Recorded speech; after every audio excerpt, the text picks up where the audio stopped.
आप सभी सम्मानित दर्शकों, क्रांतिकारी बहुजनों, आप सभी को क्रांतिकारी जय भीम, जय मंडल, जय संविधान, इंकलाब जिंदाबाद।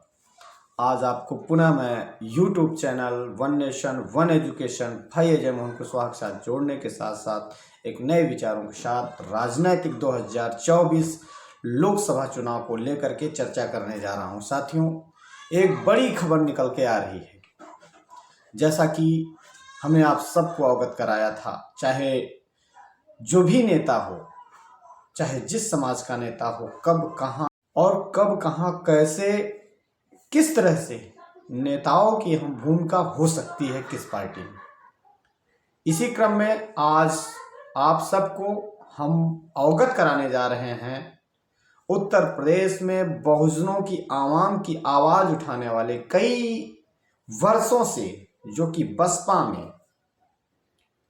बसपा में मानवर कांसीराम बहन कुमारी मायावती जी के साथ उन्होंने बहुजनों के लिए विपक्षी दल के नेता भी रहे और बीएसपी में एक कद्दावर मंत्री भी रहे, कद्दावर नेता भी रहे और कैबिनेट मंत्री रहे, कई बार विधायक रहे, कई बार एमएलसी रहे और उत्तर प्रदेश में आए दिन अपने बयानों के माध्यम से उनके ऊपर आडंबर और पाखंड के खिलाफ आवाज जब उठाते हैं तो आए दिन मुकदमा भी होता रहता है। अभी हाल ही में जैसा कि सोनभद्र में सीएए को लेकर के इस तानाशाही सरकार ने उनके ऊपर पुनः मुकदमा किया।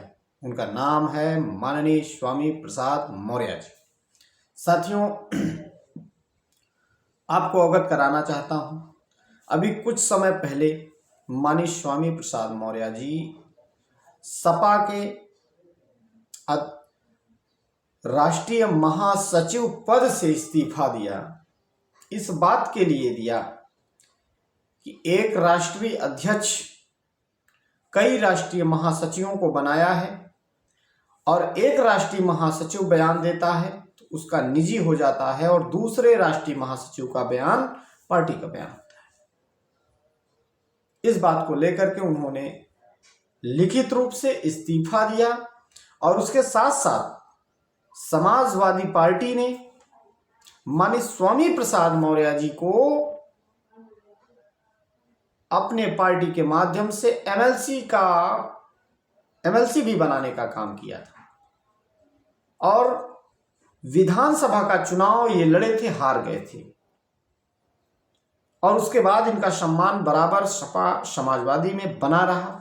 लेकिन क्या रही नाराजगी, क्या नहीं रही, इन्होंने सदस्यता से भी इस्तीफा दिया और उसके साथ साथ राष्ट्रीय महासचिव पद से भी इस्तीफा दिया। उसके साथ साथ जो समाजवादी पार्टी ने एमएलसी बनाया था उस एमएलसी के पद से भी इस्तीफा दे दिए। अब आप सोचिए, माननीय स्वामी प्रसाद मौर्य जी अलग होते हैं और अलग होकर के दिल्ली के तालकटोरा स्टेडियम में राष्ट्रीय सोशलिस्ट समाज पार्टी की स्थापना करते हैं, उसके राष्ट्रीय अध्यक्ष बनाए जाते हैं। राष्ट्रीय सोशलिस्ट समाज पार्टी पहले से बनाई हुई थी, धननगर कुछ समाज के लोगों ने उसको बना के रखा था और उस पार्टी को लाया जाता है, इनको माध्यम समक्ष पेश किया जाता है और उस पार्टी को इनको राष्ट्रीय अध्यक्ष बनाया जाता है और उसके बाद इधर इनकी बेटी संघमित्रा जो कि बीजेपी की सांसदया है वर्तमान में, अभी बीजेपी ने बदायूं से कोई टिकट भी क्लियर नहीं किया है और ज्यादातर उम्मीदें ये हैं कि उनको टिकट नहीं मिलेगा संघमित्रा मौर्य जी। अब इधर बेटी भाजपा में है और बाप एक नई पार्टी बना लिया है, यानी माननीय स्वामी प्रसाद मौर्य जी। अब यहां पर माननीय स्वामी प्रसाद मौर्य जी भाजपा का विरोध कर रहे हैं एक तरफ और दूसरी तरफ उनकी बेटी संघमित्रा भाजपा में आज भी अपने पैर को जमा कर खड़ी हैं कि मुझे यहाँ से सांसदी का टिकट मिलेगा, इस उम्मीद के भरोसे। तो साथियों, मेरा कहना है कि अगर साफ और स्वच्छ की राजनीति करना है तो घर परिवार को भी साफ और स्वच्छ बनाना पड़ेगा। मुझे नहीं लगता समाज आपके विचारों से तो जुड़ा, लेकिन आपके पार्टी से कैसे जुड़ेगा।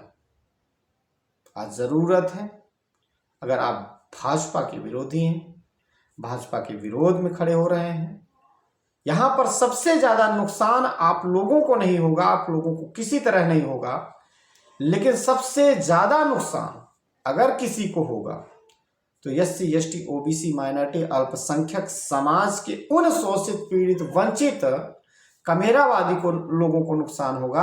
आप लोगों की बदौलत ऐसे निर्णय लेने से अचानक क्या हम सोच भी नहीं सकते।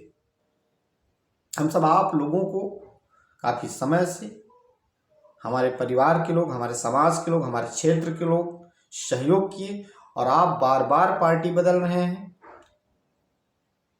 तमाम मुद्दे। लेकिन आज यहां सबसे बड़ी खबर यह है कि माननीय स्वामी प्रसाद मौर्य जी को सारी अटकलें दूर करते हुए कुशीनगर क्षेत्र से लोकसभा का चुनाव समाजवादी पार्टी उतार सकती है। लोकसभा कुशीनगर से कांग्रेस के खाते में भी नहीं। अभी कुछ दिन पहले कांग्रेस के प्रभारी साहब माने स्वामी जी के पांडे जी मिलने गए कांग्रेस के उनके आवास पर, और आज यह खबर निकल के आ रही है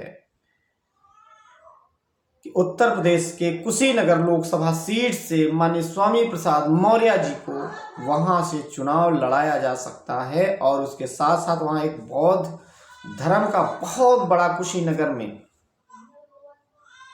वैचारिक विचारधारा भी फैली हुई है। और वहां पर एक सर्वे के आधार पर, क्षेत्रीय सर्वे के आधार पर लोगों से पूछा गया तो वहां के लोगों ने कहा कि माननीय स्वामी प्रसाद मौर्य, संघमित्रा मौर्य अगर यहां आती हैं तो हम सारे लोग मिलकर जिताने का काम करेंगे। कहने का तात्पर्य साथियों, हमारा कोई किसी से, किसी नेता से कोई विरोध नहीं है, लेकिन दर्द इस बात का होता है कि आप लोगों के एक गलत निर्णय से समाज के लिए आप आवाज तो उठा रहे हैं, लेकिन आप सबके गलत निर्णय से समाज काफी समय तक पिसा है और गालियां खाया है। और आज भी आप लोगों की बदौलत, आपके गलत निर्णय लेने से समाज आज भी पिसेगा। हम चाहते हैं अगर आप अपने मान और सम्मान और स्वाभिमान के लिए यहां से वहां हो सकते हैं तो समाज के लोग और समाज के लोग क्या कर सकते हैं, उनका भी तो मान सम्मान है। तो मेरे बहुजन समाज के लोगों, मैं आप सबसे दरख्वास्त करना चाहता हूँ, यह आग्रह निवेदन करना चाहता हूँ कि चाहे बहन जी हो, चाहे अखिलेश जी हो, चाहे मान स्वामी जी हो, चाहे बाबू सिंह, चाहे ओम प्रकाश राजभर, चाहे XYZ कोई, केशव अबसाल में या केशव देव मौर्य, कोई भी हो, इन सब से मेरी एक आग्रह, चाहे अनुप्रिया पटेल, चाहे पल्लवी पटेल हो, चाहे जो भी हमारे इस उत्तर प्रदेश के SC BC के नेता हैं, इनसे बस एक मेरा विनम्र निवेदन है कि समाज को अंधकार में मत डालिए, समाज के स्वाभिमान को मत बेचिए। आप सारे लोग क्रांतिकारी समाज से हैं और वह क्रांति का रास्ता आप समाज को दिखा करके आप इस तरह से करना गलत है। आप सभी लोगों को एक नए विचारों के साथ एक नया सवाल छोड़ के जा रहा हूं। आप लोग विचार करिए कि माननीय स्वामी प्रसाद मौर्य को कुशीनगर लोकसभा सीट से क्या चुनाव लड़ाया जा सकता है या नहीं लड़ाया जा सकता, या सपा में अगर ये जाते हैं या उनको बुलाया जाता है तो क्या यह सही निर्णय है या गलत निर्णय है। आप सभी लोग विचार करें, कमेंट में लाइक, कमेंट के माध्यम से जरूर मार्गदर्शन करने का काम करें। आप सभी लोगों से विदा लेते हैं और नए विचारों के साथ नए वीडियो में मिलेंगे आप सभी को। मैं जय Mohan Kushwaha, one nation one education, क्रांतिकारी। जय भीम, जय मंडल, जय संविधान, इंकलाब जिंदाबाद।